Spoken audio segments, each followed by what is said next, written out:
Bom dia, pessoal. Vamos lá. O- A teoria da gente de hoje é de um autor muito importante chamado Jean Piaget.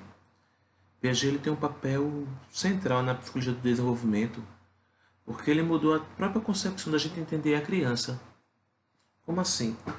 Ele mostrou que a criança tem um funcionamento próprio, típico, ela possui uma lógica, uma inteligência dela, adequada à idade dela. A criança durante muito tempo foi tratada como um pré-adulto, um mini-adulto, um adulto em miniatura. E Piaget mostrou que não é assim. A criança tem um funcionamento típico próprio da sua idade. Ele mostrou que em cada fase a inteligência da criança ela vai se transformando e a criança tem uma lógica de funcionamento que é típica em cada ponto desse desenvolvimento. Dessa forma, Piaget estava interessado em entender essa evolução da inteligência humana, de como o conhecimento, como a cognição humana é construída. Portanto, Piaget chamou a sua teoria de epistemologia genética. Por que epistemologia? Porque epistemologia significa o estudo do conhecimento. E genética, nesse caso aqui, tem a ver com gênese, com princípio, com origem. Então, quando Piaget estudou a sua teoria, ele deu o nome da teoria que estuda a gênese, a origem, de como o conhecimento se desenvolve, de como o conhecimento se constrói. Então, a teoria de Piaget nomeada como epistemologia genética de Jean Piaget. Vocês vão ouvir pouco de Piaget, talvez, ao longo da vida de vocês acadêmica, porque Piaget, o foco dele, a teoria de Piaget foi mais usada na educação, mas eu não tenho como passar por uma disciplina de psicologia do desenvolvimento sem falar do desenvolvimento da inteligência, do intelecto, sem falar de Piaget. Então vamos lá, Piaget ele nasceu no finalzinho do século XIX, 1896, e morreu em 1980, 40 anos atrás. Então essa longa vida de Piaget, né, de quase 90 anos, permitiu que Piaget produzisse uma longa pesquisa científica. Ele nasceu na Suíça, um país organizado, um país onde ele pôde ter acesso a uma educação de primeira qualidade e também a um bem-estar social importante. Ele se graduou em biologia e o que aconteceu é que Piaget ele se interessava por animais, por bichos, e aí ele escrevia muito sobre o comportamento do pardal albino, dos pardais albinos, quando ele passeava com a família, do que ele via da janela da sua casa. E o interessante é que alguém pegou essa quantidade de informação que Piaget produziu sobre a vida do pardal albino e catalogou e mandou para uma revista científica. E os escritos de Piaget foram aceitos numa revista científica. Então Piaget tem um artigo científico sobre os pardais albinos com 11 anos de idade. Essa estimulação pela natureza que era dada a Piaget e esse interesse que ele tinha levou ele a se formar em biologia. Ele se graduou em biologia, fez mestrado, fez o doutorado dele nessa área, estudando sobre os moluscos com foco na teoria de Darwin. Piaget ele é um evolucionista. Piaget ele estudava como moluscos de diferentes lagos da Suíça tinham uma composição estrutural diferente, uma composição física diferente, e Piaget dizia que essa relação com o meio interfere no desenvolvimento da estrutura de cada organismo, ou seja, ele pegou a teoria de Darwin e trouxe novos elementos, novos conhecimentos para aquela ideia de Darwin da seleção natural. Né?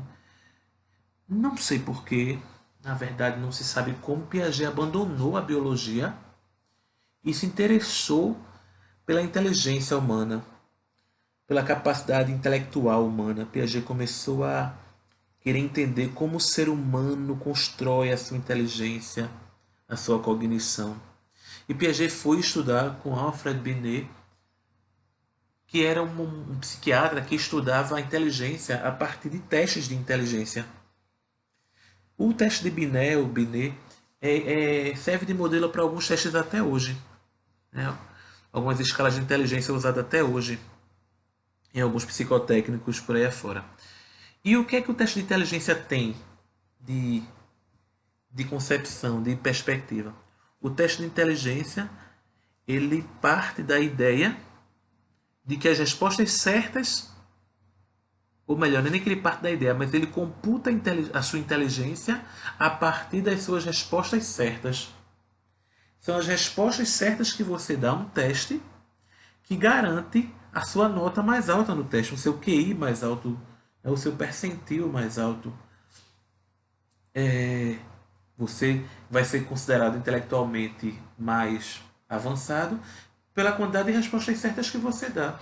E aí Piaget, ele percebeu que existe uma falha nisso. Porque não são apenas as respostas certas que dão ideia da inteligência de alguém, porque os erros são diferentes. Os erros são diferentes. Tem pessoas que erram totalmente sem nenhum conhecimento daquela questão. Mas tem pessoas que erram com algum conhecimento, mas não conseguem chegar à resposta certa. Então, quando a gente joga todo mundo no mesmo saco que errou, a gente não está conseguindo verificar o nível de inteligência de cada um. Algumas pessoas que erram estão melhores do que outras pessoas que também erraram. Quando você faz uma questão de A, uma questão fechada, tem uma letra que não tem nada a ver com nada e tem gente que marca aquela letra, aquela alternativa. Essa pessoa não está sabendo. Mas tem outra pessoa que marca aquela alternativa mais parecida, que está próxima da certa. Então essa pessoa conhece mais daquele conteúdo. Piaget, então, ele começou a chamar as pessoas que erravam os testes de inteligência e começou a verificar e perceber que existiam diferentes níveis de inteligência. Simplesmente fazendo a pergunta, como é que você fez essa questão? E quando a pessoa respondia, Piaget tentava analisar o processo, o raciocínio dela para chegar naquela resposta. Dessa forma, Piaget abandonou totalmente Binet e o seu estudo de inteligência e começou a construir uma nova teoria. Uma teoria que não se preocupa com respostas, mas uma teoria que se preocupa com o processo, com o raciocínio, como o ser humano constrói o conhecimento. Como a nossa disciplina é sobre desenvolvimento humano, Piaget então vai dizer que o desenvolvimento humano tem 4 fatores. O primeiro fator que influencia no desenvolvimento humano é a maturação. São os aspectos biológicos, os limites biológicos. Nós somos limitados pela biologia. Nós não vamos conseguir aprender a andar com 3 meses de idade. Nós só vamos conseguir aprender a andar com 1 ano, por aí perto, né? Entre 10 meses e 1 ano e 3 meses a gente vai conseguir aprender a andar. Então, os limites biológicos para o desenvolvimento é chamado de maturação. E esse é o primeiro fator do desenvolvimento para Piaget. O segundo fator do desenvolvimento para Piaget tem a ver com esse último ponto aqui desse slide, que é o que Piaget chamou de experiência ativa.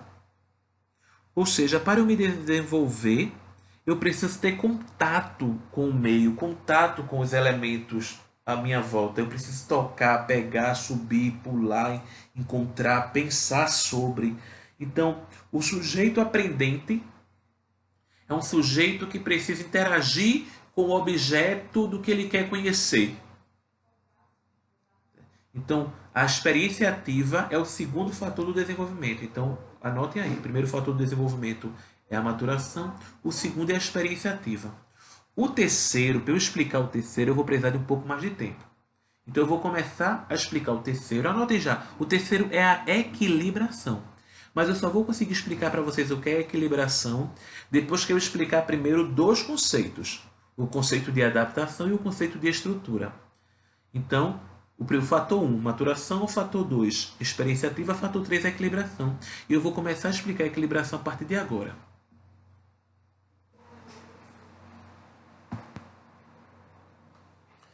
Então, o primeiro conceito para entender a equilibração é o conceito de adaptação. O conceito de adaptação vem da biologia e Piaget conseguiu trazer ele para a psicologia cognitiva, psicologia da mente, a psicologia do conhecimento. O conceito de adaptação muitas vezes é entendido de uma maneira equivocada no senso comum. O conceito de adaptação às vezes é entendido como um processo meio de passividade, um processo de se acostumar com algo. Isso pode até fazer parte também, mas adaptação não é só isso. Adaptação é um processo de transformação. E essa transformação pode acontecer de dois modos, ou de um ou de outro, ou dos dois ao mesmo tempo. A adaptação pode ser um processo interno ou pode ser um processo externo. Se a sala de vocês estiver muito fria, vocês podem se adaptar de duas formas. Ou externamente, ou seja, ou modificando o meio ao redor de vocês, que é aumentando a temperatura, por exemplo. Ou vocês mesmos podem se adaptar se modificando. Você pode sair da sala um pouco para se esquentar, você pode levar um casaco para se esquentar. Então, de qualquer jeito, você está se adaptando. Você pode se adaptar modificando os elementos externos, ou você pode se adaptar modificando os elementos internos. Então, esse é o primeiro conceito que eu quero que vocês guardem para entender a ideia de equilibração, certo? Eu vou passar agora para o segundo conceito. Esse conceito que Piaget trouxe da biologia. Deixa eu dar só outro exemplo. Se você mora numa rua e a rua está muito ilameada, cheia de buraco, você pode resolver isso de duas formas. Né? Ou pedindo que a prefeitura calce a rua, resolva isso, ou você se mudando, saindo dessa rua. E aí eu queria que você entendesse uma coisa importante. Geralmente, como primeiro recurso, nós tendemos a modificar o meio, querer que o meio se modifique e não se modificar de primeiro. Então, nós não vamos querer, por exemplo, de preferência, aumenta a temperatura, na minha preferência, aumenta a temperatura, e não eu ter que casaco. Na minha preferência, eu quero que a prefeitura calce a rua e não eu ter que me mudar. Então, nós primeiros tendemos a se adaptar querendo modificar o meio. Se não conseguirmos, vamos tentar nos modificar. Vamos passar agora para o segundo conceito para poder entender o que eu vou chamar na frente de equilibração. O segundo conceito é o conceito de esquema. Aqui, ó, esquema. Piaget, ele não é um autor totalmente inatista, que defende que tudo nasce com a gente, mas ele defende um grau de inatismo. Nós nascemos com uma determinada inteligência, com alguns esquemas intelectuais, com algumas ideias, algumas estruturas intelectuais, especialmente estruturas sensoriais e motoras. Ou seja, nós nascemos sabendo sugar com a nossa boca, nós nascemos sabendo fazer apreensão com a mão para pegar objetos, pegar o que chega à palma da nossa mão. Então nós temos um grau de inatismo. Mas da mesma forma como Kant, Immanuel Kant, o filósofo, defende que não dá para explicar o ser humano só pelo inato, mas temos que explicar o ser humano também pelo que ele adquire com o meio, Piaget também defende isso. Piaget não é só inatista, nem é só ambientalista. Piaget, ele é interacionista. Ele defende que nós temos uma estrutura inata ao nascer, porém nós aprendemos muito na interação com o meio, no contato com o meio. E aí é importante agora a gente entender isso, que é a partir das minhas experiências que eu vou ampliar essa minha capacidade estrutural, essa minha capacidade cognitiva. Deixa eu explicar isso melhor agora para vocês. Do mesmo jeito que o nosso corpo tem partes, nós temos a mão e a mão tem os dedos, nossa mente também tem partes, nossa mente também tem esquemas, categorias, pastas. Não tem quando você compra um computador e você abre o Windows Explorer e tem meus documentos, minhas imagens. Para Piaget, a nossa mente também tem pastas, estruturas, que organizam o conteúdo, o conhecimento. E aí, cada estrutura dessa é um esquema. Então, eu estou usando aqui estrutura como sinônimo de esquema, tá certo? O que acontece, então, é que nós nascemos com poucos esquemas, com poucas estruturas. Mas a partir do contato com o meio, nós vamos ampliando e dando mais conteúdo para essas estruturas, para esses esquemas. Vou dar um exemplo. Eu tenho um esquema de cachorro, certo? No meu esquema de cachorro tem vários conteúdos. Tem o cachorro pequeno, peludo, o cachorro grande, o cachorro... Né, tem o Chow Chow, o pastor alemão, o Fila brasileiro, o Shih Tzu. Eu tenho várias raças de cachorro que estão dentro do meu esquema de cachorro. Mas vocês têm que entender também que cada raça dessa já é um subesquema do esquema maior. Quando eu ver um cachorro, eu vou usar o meu esquema de uma determinada raça para ver se esse cachorro se encaixa nesse esquema. Então, nós temos. E o meu esquema de cachorro está dentro do meu esquema de mamíferos, por exemplo. Então, imaginem que a nossa mente é como uma grande rede de esquemas, de estruturas. É como se fossem pastas e mais pastas dentro de outras pastas, formando uma grande rede conceitual, uma grande rede estrutural. Certo? Nesse aspecto, nossa mente parece um pouco com o computador, né? Com aquele Windows Explorer. É um monte de arquivos que estão dentro de pastas, né, e que estão dentro de outras pastas maiores. E para que serve isso tudo? Para que serve a estrutura da mente? Para que servem esses esquemas mentais? Para organizar o conhecimento. Para que não fique tudo solto. Imagina se você tiver um pendrive onde todos os arquivos estão jogados lá dentro. Vai ser uma bagunça esse pendrive. Mas quando você organiza em pastas, aí fica mais fácil manusear. Então a inteligência depende da organização do conhecimento. E a gente organiza o conhecimento em esquemas. Pronto, agora vocês estão prontos para entender o terceiro fator do desenvolvimento. O primeiro fator do desenvolvimento é a maturação. O segundo fator do desenvolvimento é a experiência ativa. O fator do desenvolvimento é a equilibração. Ok? Equilibração. Vejam só. Piaget diz que quando a gente tem essa experiência ativa, a gente começa a se deparar com coisas novas. E isso leva a gente ao desequilíbrio. E se a gente não conseguir se equilibrar, a gente não vai tirar nenhum proveito dessas novas informações que estão chegando até nós. Então, como é que a gente pode tirar proveito das novas informações para construir conhecimento e para se desenvolver? Através desse processo que eu vou explicar para vocês agora, que Piaget chama de equilibração. Vamos lá. Me deparei com algo novo. Esse algo novo me coloca em desequilíbrio. Esse algo novo me coloca numa situação de estranhamento, de não saber. Eu vou dar o exemplo que Piaget deu e depois eu vou dar novos exemplos para vocês.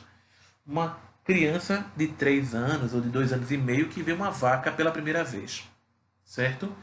Ao se deparar com aquela vaca, a criança entra em desequilíbrio. É um ser novo. Ele vai tentar primeiro. Lembre que eu falei que o primeiro recurso adaptativo que nós utilizamos é o recurso adaptativo de transformar o meio. Então, para eu voltar ao equilíbrio, eu tenho que me adaptar. E o que é que eu vou utilizar como meu primeiro recurso adaptativo? Eu vou extrair do meio que me interessa e vou tentar encaixar em alguma pasta da minha cabeça que eu já tenha. Então eu vou olhar ali naquela vaca, aquela criança pequena ali, 2 anos, eu vou olhar focinho, 4 patas, pelo, rabo. Uau, uau. Mamãe, ó, uau, uau. Foi o que ela fez? Ela se adaptou, conseguiu voltar ao equilíbrio, mas ela se adaptou de que forma? Ela se adaptou utilizando recursos que ela já tinha para dar conta de uma novidade. Se adaptar, incorporando algo novo a um esquema, a uma estrutura que eu já tenho, Piaget chamou de assimilação. Quando eu assimilo, eu volto à adaptação e eu volto ao equilíbrio. Então, se eu pego aquele ser e chamo de uau-uau, eu consigo encaixá-lo no esquema que eu já tinha, que era o esquema de uau-uau, me adapto, volto ao equilíbrio através do processo de assimilação. Eu consegui transformar o meio para dar conta do meu processo de desequilíbrio e me adaptar. Eu tirei do meu o que era necessário, mas não me modifiquei. Mas vamos imaginar que o que aconteça seja diferente. Essa criança olha aquele animal e aquele animal faça mu. Aí a criança pense: chifre, mu, mum.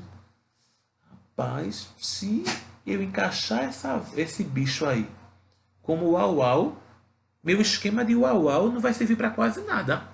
Porque vai ser um esquema que vai ser utilizado em qualquer bicho. Ou seja, o esquema de uau-uau que eu tenho não dá conta desse bicho aí, não. Eu preciso, então, fazer o quê? Aí vem o que Piaget coloca. Eu preciso criar uma nova pasta mental. Eu preciso criar um novo compartimento mental. Eu preciso criar um novo conceito, uma nova ideia. Eu vou dizer, mamãe, mamãe, o que é aquilo? Aí mamãe vai dizer, é vaca, meu filho. Aí eu vou abrir uma nova caixinha na minha cabeça. Um novo espaço na minha cabeça. Um espaço que eu vou dar o nome de vaca. Então eu fiz agora o processo de acomodação. A acomodação é abrir a caixa. A acomodação é abrir o novo esquema. A acomodação é uma transformação interna.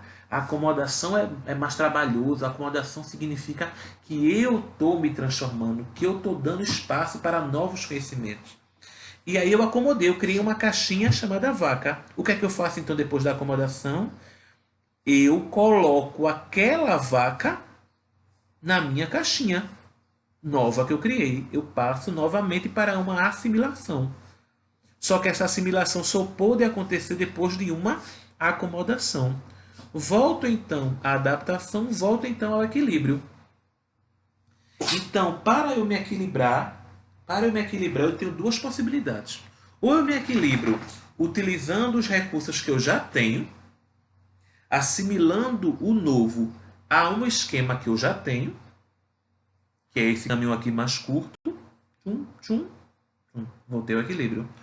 Ou eu me adapto pelo caminho mais longo, que é esse novo é muito novo, não sei do que se trata, preciso abrir um novo compartimento mental, que é a acomodação. Aí sim, eu tenho agora uma nova caixinha, uma nova pasta onde eu posso assimilar, volto à adaptação, volto ao equilíbrio. Eu vou explicar a partir de outros exemplos agora. Imagine lá o computador quando você baixa uma música nova ou tira uma nova foto. Digamos que você tem dentro lá das suas músicas, minhas músicas, você tenha lá pagode, brega, pagode, brega, sei lá, por exemplo. E você baixou uma música erudita, uma música clássica. Você não tem uma pasta para aquele novo e para aquela nova informação. Então o que é que você faz? Você precisa criar uma nova pastinha lá no computador. Músicas eruditas. Quando você abre essa nova pasta, você fez o processo de acomodação. Aí sim, agora você consegue pegar aquele novo arquivo e colocar dentro da pasta assimilação. Mas quando você baixar um samba, por exemplo, você não vai precisar abrir uma nova pasta, porque você já tem a pasta de samba. Então você pega o novo arquivo e só assimila, sem precisar passar por uma acomodação. É assim que nós nos desenvolvemos, é assim que nós construímos conhecimentos, é assim que nós aprendemos. Toda vez que a gente se depara com algo novo, a gente ou usa os recursos que nós já temos na nossa mente e assimila a parte dos recursos que nós já temos, ou a gente precisa abrir novos arquivos mentais, novos compartimentos mentais. A criança pequena ela tem poucas pastas mentais. Então a criança está muito mais aberta a fazer novas acomodações. Nós adultos somos mais preguiçosos nesse sentido, porque como a gente já tem muito esquema, a gente tem que utilizar os esquemas que nós já temos. Então, por exemplo, um adulto que vai aprender inglês, às vezes tem um pouco de dificuldade. Por quê? Porque ele quer aprender o inglês pelo português. A criança que não sabe português, talvez ela tenha mais facilidade de aprender o inglês, porque ela aprende o inglês pelo inglês. Mas quer dizer que o fato da gente ter muito esquema não quer dizer que a gente não tenha proveito nisso. Claro que tem. É incomparável a quantidade de recurso que o adulto tem comparado com a criança. A gente tem muitas estruturas já montadas. Então isso facilita aprender coisas novas também que se adequam a essas estruturas. O que eu estou dizendo é que o adulto pode ficar com um vício cognitivo de não querer estar conhecendo coisas novas por já conhecer muitas coisas. Eu vou deixar assim, vocês escutam e mandem perguntas para mim. Eu tô sentindo que vocês não estão assistindo às aulas ou não estão tendo dúvidas, porque eu não recebo perguntas no grupo lá, certo? Então vamos lá. Eu falei para vocês que Piaget então fala que o desenvolvimento tem três fatores. Primeiro fator é a maturação, segundo fator a experiência ativa, o terceiro fator do desenvolvimento é a própria aprendizagem, que Piaget chamou de equilibração. Para terminar essa primeira parte da teoria de Piaget, a gente ainda vai ter uma segunda parte, onde a gente vai ver os estágios cognitivos para Piaget. Mas para terminar essa primeira parte, eu só queria dizer para vocês o seguinte, esse slide aqui é desnecessário para vocês, eu vou passar aqui o slide. Pronto. Então, a teoria de Piaget é uma teoria psicogenética que fala da gênese da construção do conhecimento. Ele não fala que é um processo de transmissão hereditária da inteligência, mas a inteligência é construída, né, dentro do desenvolvimento. Existe sim uma inteligência antes da linguagem, que é a inteligência sensório-motora, que eu vou falar mais sobre ela quando eu for falar do desenvolvimento como um todo. No primeiro estágio é o estágio sensório-motor, certo? E a origem da nossa inteligência está primeiro nos recursos ativos, na experiência ativa, no tocar, no pegar, no ver, no mexer. E é daí que começa a nossa inteligência até chegar à nossa inteligência mais simbólica, certo? Pronto. Na nossa próxima aula eu vou falar do desenvolvimento como um todo, mas eu preciso falar para vocês agora do quarto fator do desenvolvimento. Então o que acontece aqui? Para Piaget, o que é que interfere no desenvolvimento? A experiência ativa, a maturação, a equilibração e a interação social. O contato com pessoas é o quarto fator do desenvolvimento. Então, antes de eu querer falar dos estágios do desenvolvimento para você, que vai começar na próxima aula com esse slide aqui, eu vou estar gravando esse vídeo essa semana e já mandando para vocês de novo, porque eu estou muito atrasado com vocês, mas o quarto elemento que interfere no desenvolvimento são os nossos contatos sociais.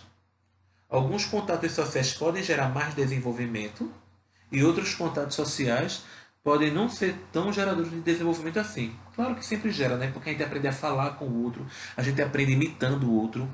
Mas quando o outro é um outro que permite que a gente discuta, entre em conflito, que a gente pense, que a gente coopere com ele, isso gera mais desenvolvimento. Se o outro for um outro que dita para a gente como a gente tem que pensar, como a gente tem que fazer uma relação mais vertical, isso gera menos desenvolvimento. Então, relações mais horizontais, que Piaget chamou de relações cooperativas, são mais geradores de desenvolvimento porque levam a gente a pensar, a problematizar, a discutir, a entrar em conflito. Agora, se a gente tem relações mais coercitivas, que Piaget chamou de coação social, relações mais verticais, onde o outro diz para a gente como é, a gente tem que absorver daquela forma e replicar, isso gera menos desenvolvimento.